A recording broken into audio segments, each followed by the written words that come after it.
One time.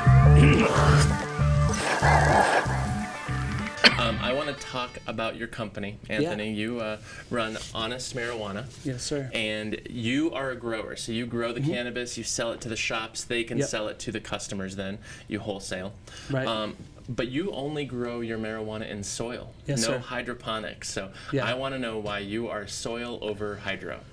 I just feel that essentially that soil-grown cannabis is a better product. I think it tastes better, and I think it has a better effect and a more distinct and deep characteristics. So that's the basis of it, I would say. But when you look at the broader commercialization of cannabis and the way that people are farming for the most part now, it's all about yield and efficiency and how many grams per light.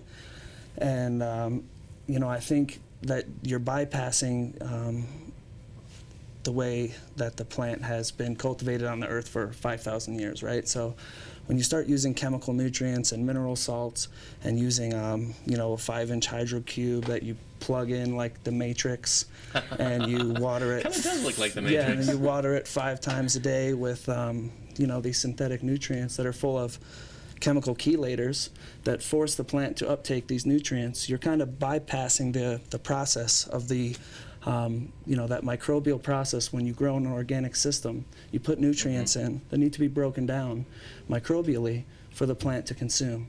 And I think when you utilize that process and you use a living soil system, you wind up with the most distinct display of the genetics.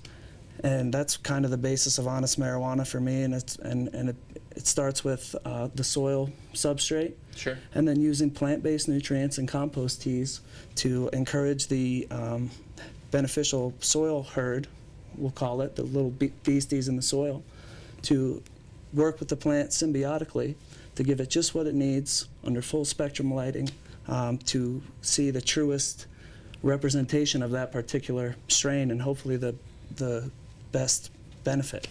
So only plant-based nutrients? Yes, sir. Really? I do use a little fish, I would say. Sure. But other than that, all plant-based I nutrients. was going to say, that seems fairly unique in 2016 cannabis, isn't it? Well, there are a Lots of number of chemicals people out doing there. it. My good friends at Park Range Recreational is also up in Steamboat. My good friends at Golden Leaf up in Steamboat, they use living soil systems. They use good organic nutrient lines. And it has to do with when you start bypassing these systems that are in place in the soil, your plant has a lower resistance to pests because it doesn't have this natural immune system like we have, right? Like that's why people use probiotics, because you need that good gut flora and that type of thing to help combat disease. And it's the same thing, in my opinion, with cannabis and with plants.